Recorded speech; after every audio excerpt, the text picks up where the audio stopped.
नमस्कार दोस्तों, स्वागत है आपके अपने चैनल विधि जुडिशियल एकेडमी में। और हम कर रहे हैं free judiciary coaching classes, right. And in this class we are going to discuss section number 126 of the Indian evidence act. What? Section number 126 Indian evidence act which has become now section number 132 BSA। सेक्शन नंबर 132 BSA कहो या section 126 Indian evidence act कही, बात एकदम same है। Professional communications, कहीं भी कुछ चेंज नहीं है। माइनर चेंजेस ड्राफ्टिंग के हैं। क्या किया इन्होंने कि पहले जो टर्म थी 126 में they have use the term barrister, attorney, pleader, वकील, इसको उन्होंने रिप्लेस कर दिया है एडवोकेट से।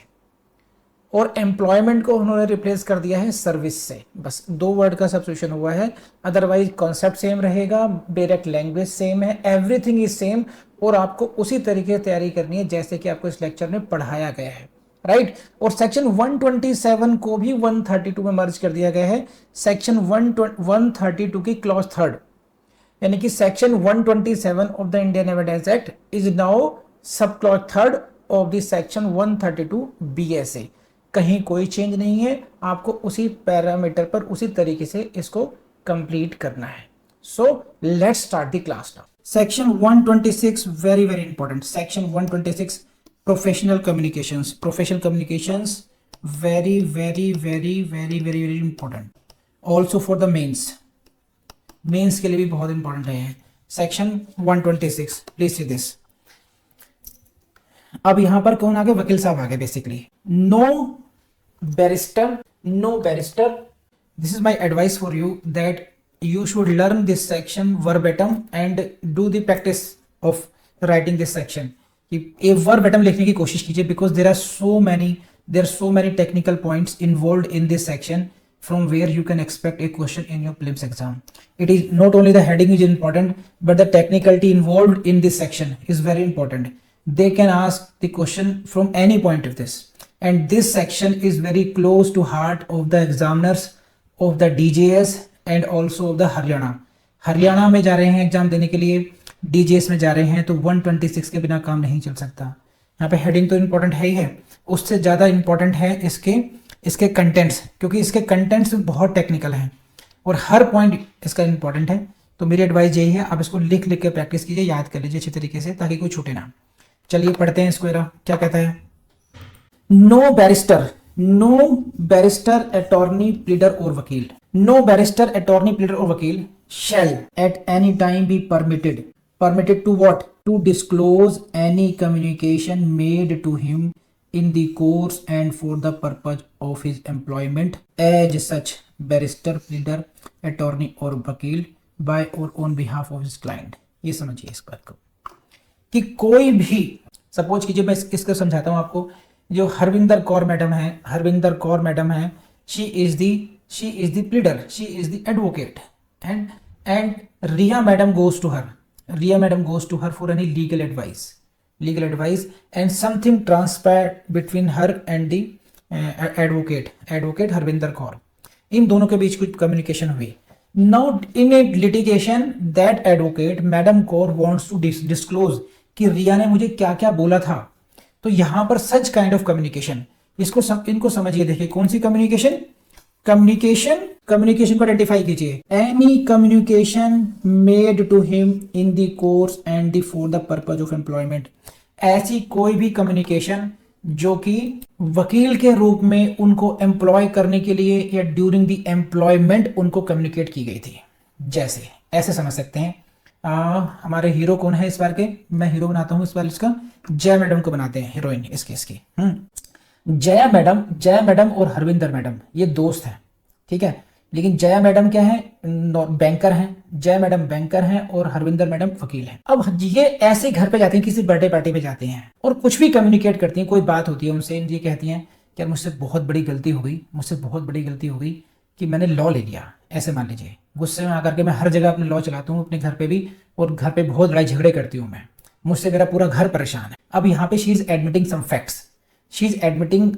सम facts to the madam Kaur. Now यहाँ पे कैपेसिटी क्या है? whatever is the communication, जो भी कम्युनिकेशन हो रहा है यहाँ पर जया और मैडम कौर के बीच में, that is not for the purpose of employment, this communication is general communication।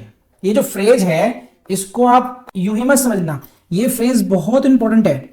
In the course, this phrase, in the course and for the purpose of his employment as an advocate, कि ये जो communication हो रही है, अगर communication simple सेटर है, as a advocate नहीं कर रही, वो एज ए फ्रेंड कम्युनिकेट कर रही हैं, तो वो कम्युनिकेशन प्रिविलेज नहीं है। अब दूसरा सीन क्या हो सकता है, जया मैडम कहती हैं कि madam Harvinder Kaur, I am seeking your advice as a professional law, as an advocate, as advocate के नाते मैं आपसे कोई एडवाइस लेना चाहती हूँ।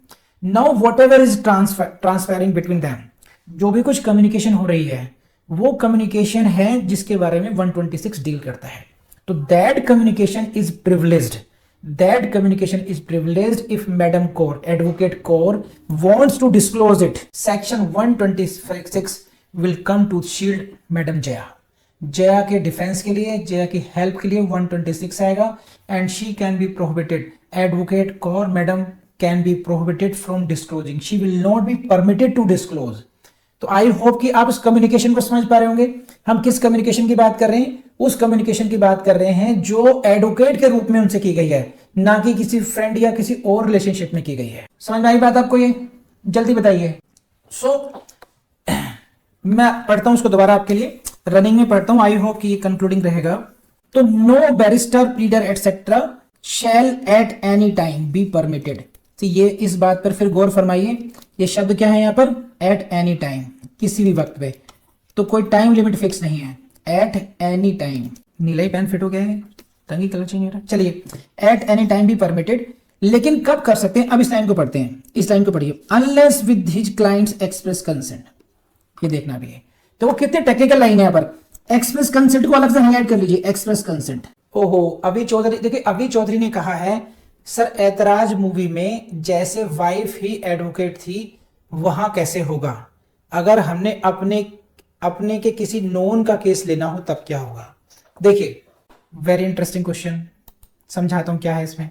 देखिए सिर्फ इतना ध्यान रखना है, जो communication between a client and the advocate, अब आपका रिलेशनशिप, पर्सनल रिलेशनशिप कुछ भी हो, that doesn't matter, if that communication is between a client and the advocate irrespective of their personal relations, that limited communication as husband and wife, तो हो जाएगी अलग। Husband and wife की communication आएगी, किस में आएगी, 122 में आएगी, ठीक है, वो हो जाएगी ड्यूरिंग मैरिज। और जो कम्युनिकेशन है, communication between client and the advocate, वो आएगी 126 में। बात समझ में आई आपको, तो बढ़े हम। तो इस कम्युनिकेशन को कब कब एक्सप्रेस कर सकता है, कब डिस्क्लोज कर सकता है, that can be disclose with the clients consent, लेकिन कैसी consent, that must be express consent, that must be express consent eight any time, and don't forget this word, यहीं से क्वेश्चन बना दूंगा मैं, आप घूम जाएंगे अभी, एक्सप्रेस कंसेंट की। नाउ सब देखिए, लिखिए फटाफट, एक प्रीलिम्स ओरिएंटेड क्वेश्चन लिखिए। Communication between the advocate can be permitted, advocate can be permitted to disclose communication made to him, जल्दी लिखिए, मैं भी लिखता हूं साइड से यहां पर, advocate can be permitted to disclose the communication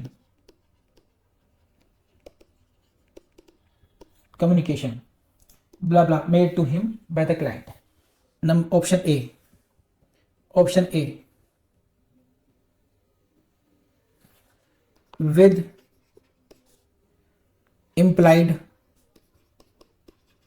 consent of client, with express consent, C with implied or express consent, D never। बताइए आंसर इज, जल्दी बताइए आंसर इज। देखो हरमीत बिंद्रा का कमाल है, मैडम चरण कहां है आपके, इतना समझाने के बाद, सब कुछ लिखने के बाद अभी भी इंप्लाइड कंसेंट, या गलती से लिखा गया जल्दबाजी में। हरमीत बिंद्रा, यहां पर जो कंसेंट है वो एक्सप्रेस है, express, only the express consent, only with the clients express consent this can be disclosed, clients express consent, ये ध्यान रखना, it is not the implied consent. समझे। और ये क्वेश्चन काफी टेक्निकल हो सकता है इसी पॉइंट पर, इसलिए मैंने कहा था आपसे कि एक एक फ्रेज काम का है इसमें। So he can advocate who is being stopped, barrister, barrister या advocate is being stopped from disclosing such communication unless the client himself consents and that is not express consent, with express consent. ठीक है, चलिए कोई बात नहीं, ध्यान रखना हरप्रीत इस बात का। आगे बढ़ते हैं अब। और to state the contents, the contents, देखो क्या क्या शब्द है, कंटेंट्स और condition of any document. Second चीज, पहली बात थी, जो फर्स्ट थिंग थी, he was number 1, he was prohibited from disclosing any communication. Second is what, content और कंडीशन ऑफ डॉक्यूमेंट। समझे आप, this is second. He can not be permitted to disclose the content और condition of any document. जो first पहला privilege था किस पर था, कम्युनिकेशन पर था। सेकंड प्रिविलेज जो पॉइंट है यहां पर वो क्या है, कंटेंट्स और कंडीशन ऑफ एनी डॉक्यूमेंट। कौन सा, with which he become acquainted in the course and for the purpose of his employment, professional employment। तो जिस डॉक्यूमेंट के संबंध में, जिस लव लेटर के अरशान महोदय ने, अरशान भाई साहब पर केस हुआ, क्या हुआ, Noorjahan is the complainant, Arshan भाई साहब पर केस हो गया 354 का। ठीक है, 354 आईपीसी आप सब जानते हैं, भाई साहब पे चस्पा कर दी गई। Now Arshan is taking professional help from the advocate Arun Parihar. During that communication, Arshan ने एक लेटर दिखाया अरुण साहब को, वकील साहब को, कि देखो ये लव लेटर लिखती थी, इसके इतने सारे लेटर मेरे पास हैं और आज यही लड़की मुझ पे इल्जाम लगा रही है। तो now these are the documents, these are the documents. और वो कुछ कैसे डॉक्यूमेंट्स थे, कुछ लव लेटर फटे हुए भी थे, तो कुछ के कंटेंट यानी कि what was written in those documents, in those letters, and what was the condition, tone थे, किस तरीके के थे, ये भी एक कंडीशन हो सकती है। तो कंटेंट्स और content of any document with which he became acquainted in the course of professional employment, as an advocate, जिसके बारे में उसको पता चला। अब अरुण अगर उनको डिस्क्लोज करना चाहता है तो he can be prohibited. So this was the second element here, communication first and second is the content of the documents, and what next, and that is third, to disclose any advice given by him to his client. Third is what, third element is what, advice given। तो जो advice दी गई, तो ये 1 2 3 ये privilege हो गए इसमें, 1 2 3 इनको। नेक्स्ट इज व्हाट, सो इनको आप याद कर लीजिए। देखिए बेसिकली कि what from what the advocate is being prohibited from disclosing what, option A communication, option B content or condition of a document, option C advice, and option D all of above। answer is Megha, बोलो, answer is this. सही है। तो अब तो भूल जाएंगे आप लोग अच्छी तरीके से, मेहनत से, शाबाश, ठीक है साहब, नहीं भूलेंगे। ओहो, नाउ नेक्स्ट पार्ट पर आइए, प्रोवाइडेड दैट, नाउ एक्सेप्शन पर आइए। Provided that nothing in this section shall protect from disclosure any such communication. एक दो बातें आएंगी, देखिए एक ही आएगी और एक आएगा नेक्स्ट एनी फैक्ट। तो मैं इसको इस तरीके से लिखता हूं, तो ये तीन एलिमेंट ये प्रोटेक्टेड हैं, protected this three, and what is not protected,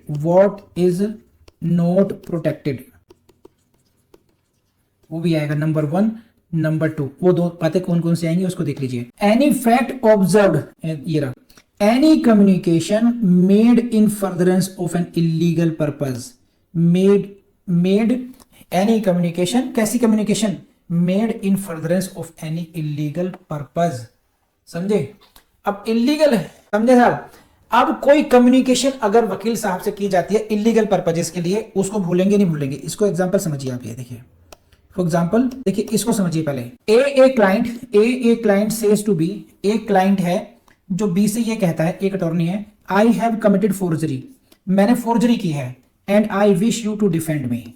यहां पर ये जो कम्युनिकेशन हुई, ए की कम्युनिकेशन है, what A said to attorney.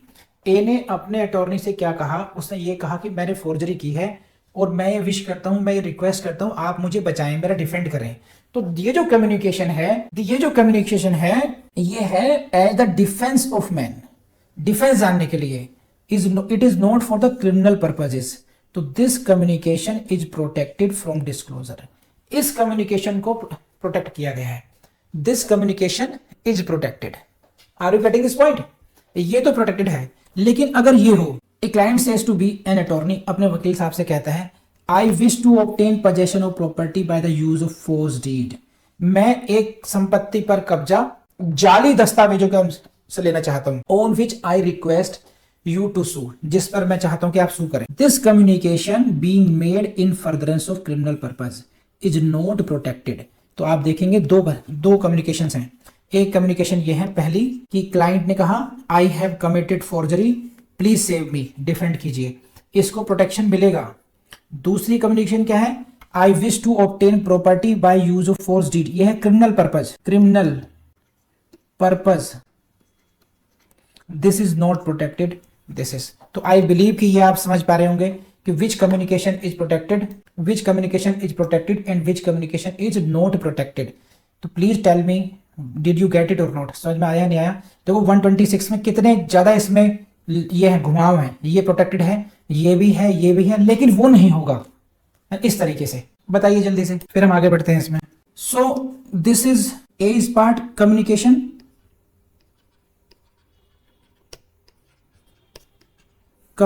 For criminal purpose, ठीक है, या इलीगल पर्पस, क्रिमिनल पर्पस कह दीजिए, इलीगल पर्पस कह दीजिए, ये प्रोटेक्टेड नहीं है। What is not protected? तो first is communication for illegal और ये नहीं। हाँ जी, नाउ अब आ जाइए सेकंड पर, आ जाइए 126 पे सेकंड पार्ट पर। Any fact observed by the barrister, any fact observed by the barrister कब in the course of his employment as such showing that any crime or fraud has been committed since the commencement of his employment। इसको समझने के लिए कि कोई भी तथ्य any fact observed by the barrister, कोई भी ऐसा तथ्य जो बैरिस्टर की ऑब्जर्वेशन में आता है, बैरिस्टर ने ऑब्जर्व किया, कब किया? When he was acting as such advocate in the course of his employment as such। समझे? तो एक फैक्ट ऑब्जर्व किसने किया? एडवोकेट ने किया। कब किया? इन दी कोर्स ऑफ एम्प्लॉयमेंट किया। क्या चला पता उस फैक्ट में क्या खास बात थी? उसने ये बताया कि जब से उसका कार्य एज एन एडवोकेट शुरू हुआ है उसके बाद में कोई क्राइम या कोई फ्रॉड किया गया है। अब मैं आपको समझाता हूं इसको इलस्ट्रेशन से। तो इस तथ्य को भी प्रोटेक्शन नहीं मिलेगा। तो what can not be protected में? एनी फैक्ट इंडिकेटिंग क्राइम और फ्रॉड, ये दो चीजों को प्रोटेक्शन नहीं मिलेगा और इन तीन बातों को प्रोटेक्शन मिलेगा। कम्युनिकेशन, कंटेंट और condition of document, advice and इसको हम नहीं मिलेगा। सही है? और कहां का ये रहा, कम्युनिकेशन फॉर इलीगल पर्पज को प्रोटेक्शन नहीं मिलेगा और एनी फैक्ट इंडिकेटिंग क्रिमिनल और फ्रॉड। इसका उदाहरण देख लेते हैं हम लोग, फिर आगे बढ़ेंगे। ये देखिए, A being charged with embezzlement, यानी कि criminal breach of trust. A पर चार्ज है एम्बेजलमेंट का। Retains B an attorney, B को अपना एडवोकेट अपॉइंट करता है to defend him. In the course of the proceedings B observes, यानी कि advocate observes any fact, B observes any fact. क्या? An entry is the fact. An entry has been made in A's account, A के account book में एक entry की गई है। This is the fact which has been observed by an advocate and through this charging a with this some said to have been embezzled, which entry was not in the book at the commencement of his employment। एक entry ऐसी हुई है उसमें, एक entry account book में ऐसी हुई है जो शुरुआत में नहीं थी। जब मुझे वकील के रूप में अपॉइंट किया गया था तो जो मुझे अकाउंट बुक दिखाई थी भाई साहब आपने, उस समय यह एंट्री नहीं थी।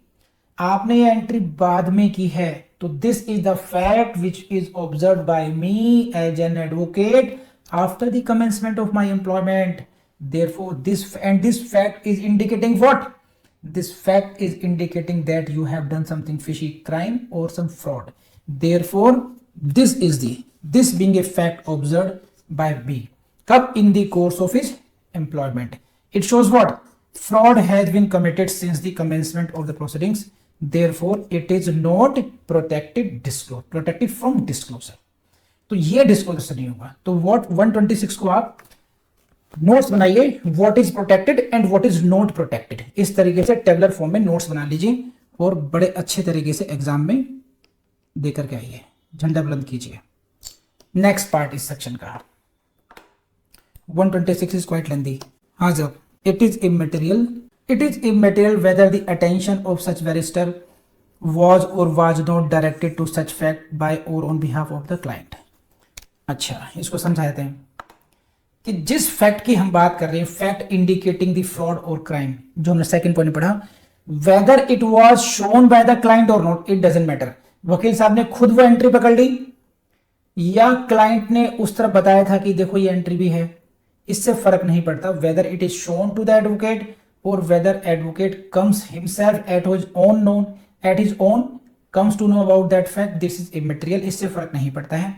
That fact can be depose by the advocate, कि इसने ऐसा एक एंट्री तो मेरे सामने बना डाली इसने, ठीक है, और इससे मुझसे ये कहा था कि मैं ऐसे फोर्जरी करूंगा, आप मुझे बचा लेना। तो क्रिमिनल पर्पज की कम्युनिकेशन प्रिविलेज नहीं होगी। कोई फैक्ट इंडिकेटिंग फ्रॉड और crime made during the employment as such protect नहीं होगा। क्या प्रोटेक्ट होगा? Communication for the defence, condition और कंटेंट और condition of the document, advice standard, तीन चीजें प्रोटेक्ट होंगी। अब बता दीजिए क्या रह गया? मेरे ख्याल से more than enough. Next is the very important for prelims, the obligation stated in this section continues after the employment has ceased, meaning thereby कि अगर आपका केस खत्म भी हो गया, employment comes to an end, या आपने एडवोकेट को चेंज कर लिया, then employment has ceased, तो क्या वकील साहब अब जाकर डिस्क्लोज कर सकते हैं? Answer is no. This privilege will continue for the time unlimited. You can never disclose it. Actually you can disclose the facts, the three facts: communication, condition, content of document, and number third है advice, only with the express, I am saying express consent of the client, otherwise you cannot. What you can disclose? Fact indicating fraud or crime or communication for illegal purpose, ये आप कर सकते हैं। तो जय Hind for 126 समझ में आ गया होगा? जल्दी बताइए हाँ है ना। इसी के साथ अब बढ़ते हैं हम लोग 127 पर आते हैं। बहुत मुश्किल है, आई डोंट नो मैं समझा पाऊंगा नहीं समझा पाऊंगा इसको। Section 127, section 126 to apply to interpreters act etcetera. The provisions of section 126 shall apply to the interpreters, number 1 clerks, number 3 servants of the barristers, pleaders, attorneys and वकील्स। बस वो सिंपल सी बात है। Same thing which communications whatever was privileged in case of a barrister, same thing is protected in privilege in case of interpreters, clerks और servants of the barristers। Court ये नहीं कह सकती ठीक है वकील साहब से तो नहीं कहा जा सकता, वकील साहब ने क्लर्क को भेज दें कि तूने भी तो सुना था 126 मुझे प्रोहिबिट करती है, I can not disclose but you can disclose. So for that smart clerk, for that smart servant और इंटरप्रेटर देयर इज सेक्शन 127। तो 126, 127, 129 कर लेंगे आप। This is very simple, nothing complicated in this. 128, please come to 128, ये भी देख लीजिए, बहुत बढ़िया। हाँ साहब 128। मैडम एडवोकेट तो एडवोकेट ही होता है, जूनियर और सीनियर हमारी अपनी व्याख्या है। There is no concept of junior advocate, उनको सर्वेंट क्लर्क के रूप में नहीं देखा जा सकता। If any party to the suit gives evidence, if any party to a suit, ये कौन सा सेक्शन पढ़ रहे हैं हम लोग, 128। If any party to a suit gives evidence therein at his own instance or otherwise, he shall not be deemed to have consented thereby to such disclosure as is mentioned in section 126। देखिए ये basically इसको ऐसे समझिए, पहले आप ऐसे समझेंगे, आप टेक्निकल लाइन से पढ़ रहे हैं, पहले ये समझिए। if the client who made some secret communication to a lawyer appears as a witness। अब क्लाइंट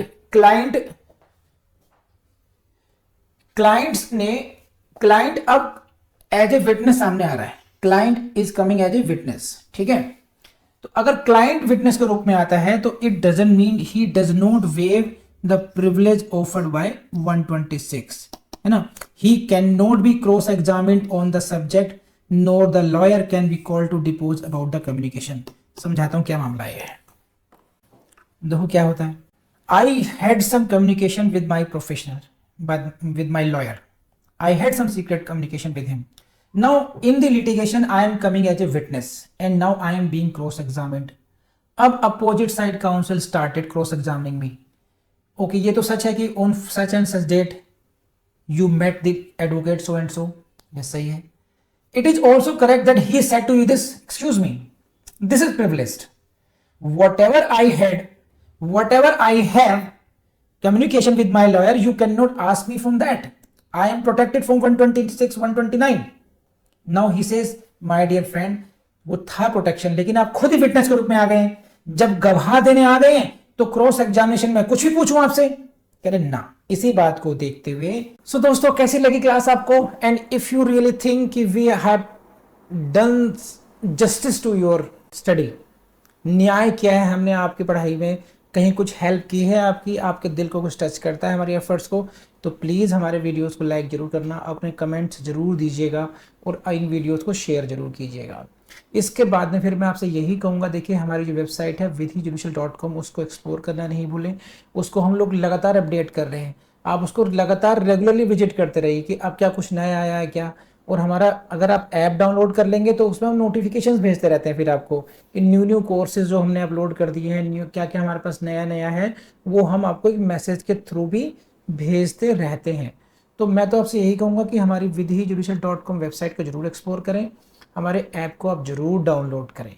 इसके अतिरिक्त मैं आपसे ये जरूर कहूँगा कि देखिए अभी 3 इयर्स का प्रैक्टिस जो मैंडेटरी कर दी गई है जन एडवोकेट, तो उससे आपको डिमोरलाइज होने की ज़रूरत नहीं है। उस टाइम को और अच्छे तरीके से प्रोडक्टिव यूज़ कीजिए आप, है ना। आपको उसमें वैसे भी साल 2 साल तो वैसे भी लगते ही हैं, तो अच्छे तरीके से अपनी जो तैयारी है उसमें जो भागम भाग में जो कमियां रह जाती हैं वो कमियां ना रहें, और अपनी तैयारी को इस तरीके से कर लीजिए कि इन ज़िंदगी में 2 बार एग्जाम देना ना पड़े, बस एक ही बार में हो जाए बस। और जो मैं कहता हूँ जिन डिस्ट्रक्शन से आपको बचना है वो वही रहेंगे, सेम रहेंगे। रिवीजन का महत्व तो आपको समझना ही है। सेकेंडली आपको डिस्ट्रैक्शन से बचना है। सेल्फ, जब तक आप स्टूडेंट लाइफ जी रहे, बी सेल्फिश, अपने को पहले स्टेबल कर लीजिए, अपना कैरियर ओरिएंटेड, अपना कैरियर को प्राप्त कर लीजिए। उसके बाद में दुनिया जहान की समाज सेवा करना आपका परम धर्म होना चाहिए, लेकिन तब तक पहले अपने आप को शक्ति अर्जित कीजिए, तब तक अपने आप को स्टेबल कीजिए, उस लायक कीजिए कि आप किसी के लिए कुछ कर पाएँ। Thank you very much.